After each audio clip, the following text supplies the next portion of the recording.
we have learned 5 pillars of Islam. Am I right? Yeah. Can you quickly say the names of all the 5 pillars of Islam?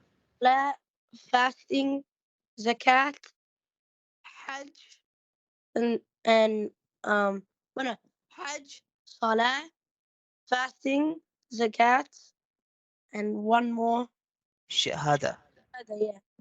Yeah, the first pillar, Shahada. You have to have faith in Allah subhanahu wa ta'ala that He is only God and deserve our worship, and Muhammad sallallahu alaihi wasallam is His messenger and prophet.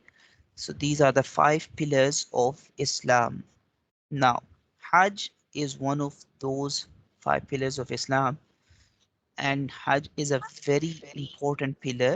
And in Islam, it is mandatory one time in the whole life to perform Hajj, and it is mandatory. It is like for on those people who can afford physically and money wise as well to go there and perform Hajj.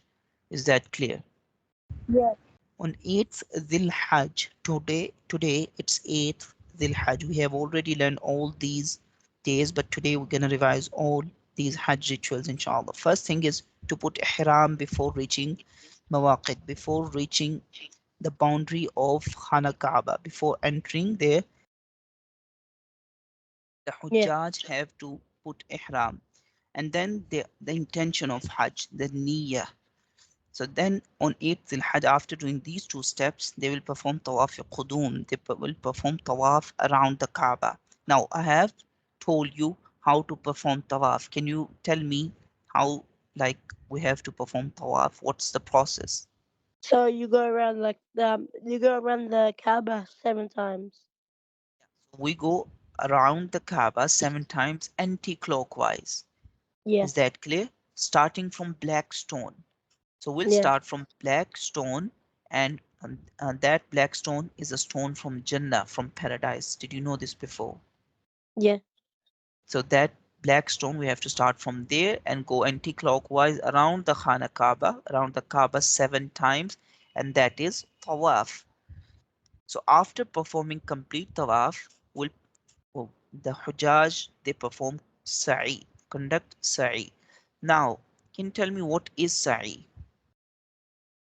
Sorry, is it when like you go between the two uh things? I forgot what it's called. The Between Safa and two Marwa. mounts? Yeah. Yeah, Safa and Marwa. excellent. So Safa and Marwa. So 7 times you go in between these two mountains. You walk between these two mountains, and that is Sa'i. And do you know that this Sa'i is the Sunnah of Hazrat Ismail's mother? So the mother, the name of the mother was Hajar. Hajar, and like I told you the story of Hazrat Prophet Ibrahim and Prophet Ismail alayhi salam. Let me explain that story to you again. So Prophet Ibrahim was ordered by Allah subhanahu wa ta'ala to go and leave his children and wife in a jungle where there was no one to help them. So he left them there, and the Hajar, the wife of Hazrat Ibrahim and the mother of Prophet Ismail alayhi salam, she was so patient and she was asking for the help of Allah subhanahu wa ta'ala. So when Prophet Ismail was just a child, and when they didn't have the water, so he was so thirsty, and Hajar, the wife of Prophet Ibrahim, she started running between these two mountains. So she went on Safa and then she went on Marwa. So she did this for like 7 times to find water, but she didn't find the water. But when she came back, she saw that where Hazrat Ismail alayhi salam, the Prophet Ismail alayhi salam, under his feet there was water coming from the earth, and that water is called Zamzam. After like 4,000 years now, that water is still going on from there, and that water is called Zamzam. Is that clear? What that water is called? Oh, Zamzam. Have you drank that water before? Yeah. Yeah. So that water whenever someone goes to Umrah, they usually come back with that Zamzam water and they distribute among their relatives. So Zamzam water is still there and people drink it. And it's whenever Hujjaj go there, they drink it like many times, like always, they drink Zamzam. So this Sa'i is the Sunnah of Hajar alayhi salam, the mother of Prophet Ismail alayhi salam, which is like she walked 7 times on these mountains to find water for her son, but she didn't find it. And now Allah subhanahu wa ta'ala liked her doing so much and her patience that it is one of the rituals of Hajj. Is that clear? Yeah. Excellent. After performing Sa'i, Hujjaj moved towards Mina. So Mina is a place and they go there after performing Sa'i. On 8th Zil-Hajj, they stay in Mina till Fajr prayer of 9th Zil-Hajj. So they will stay there for till Fajr prayer. They will recite Talbiyah, Quran, Labbaik Allahumma Labbaik La Sharika Laka Labbaik Innal Hamda wa Ni'mata Laka wal Mulk La Sharika Lak. So Hujjaj recite these lines again and again, and then Quran, offer prayers, and then make loads of du'as.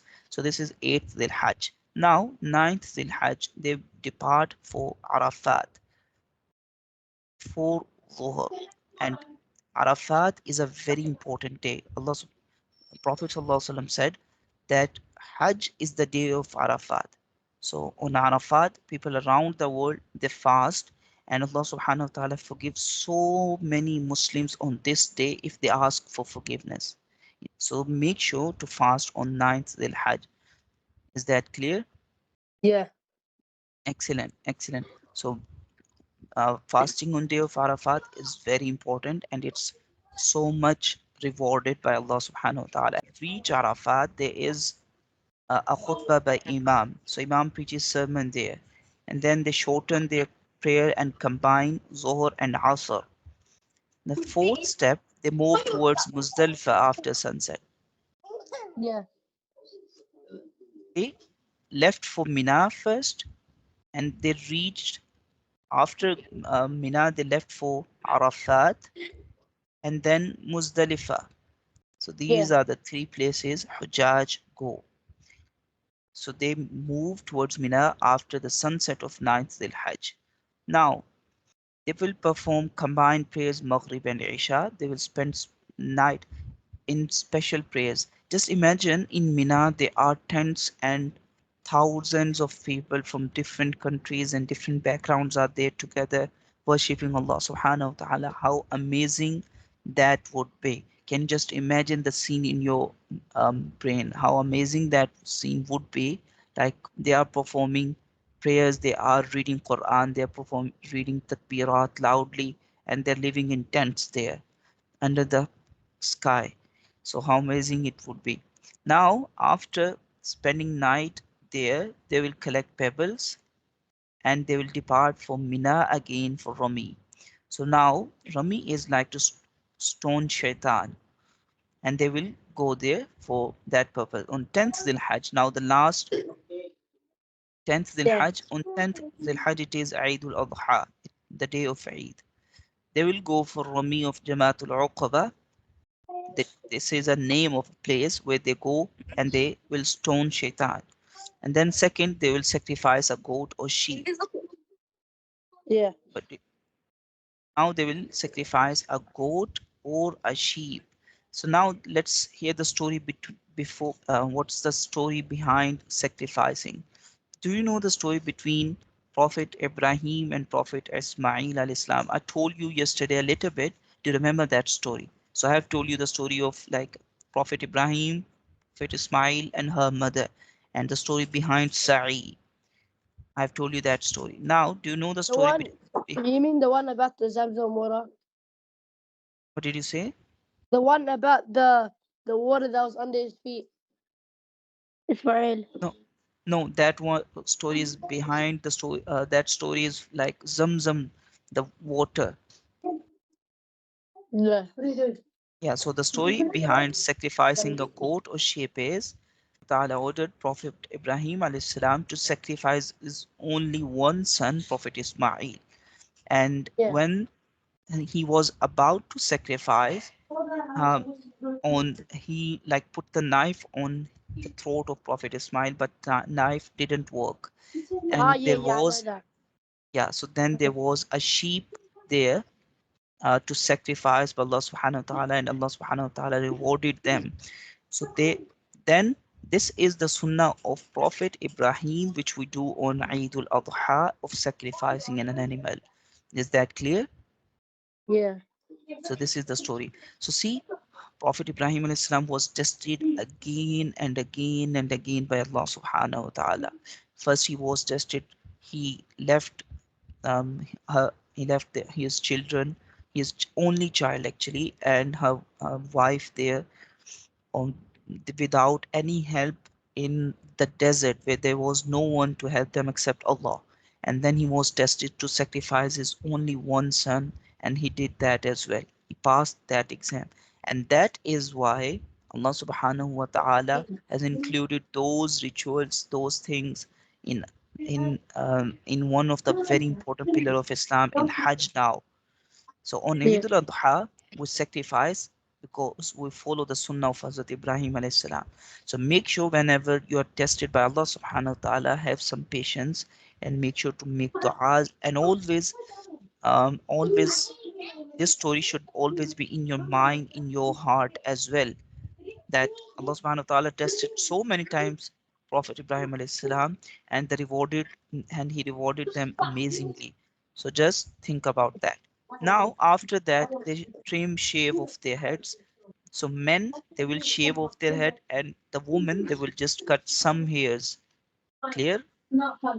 yeah, And then the fourth step, they will release the ihram and then go to tawaf ziyarah. They will go for tawaf again after releasing ihram. Now 11th, 12th and 13th Dhul Hajj, these 3 days are again for Rami, for stoning shaitan. So they will start from the smaller to the largest. So then there are three places, smaller to larger. So these three places are like pillars. They Hujjaj go there and they perform Rami. They stone the shaitan. They throw stones, pebbles on these places, and that is Rami. Rami of Jamaatul Ula, Jamaratul Wusta, and Jamaratul Uqaba each day on 11th, 12th, and 13th. And the last step then perform Tawaf Wida before returning to their own country. So that is the complete Hajj, and I have told you two stories, the story behind Sa'i and the story of sacrificing an animal. So these two stories I have told you. I hope the stories and all the Hajj rituals are very, very clear in your mind. yeah.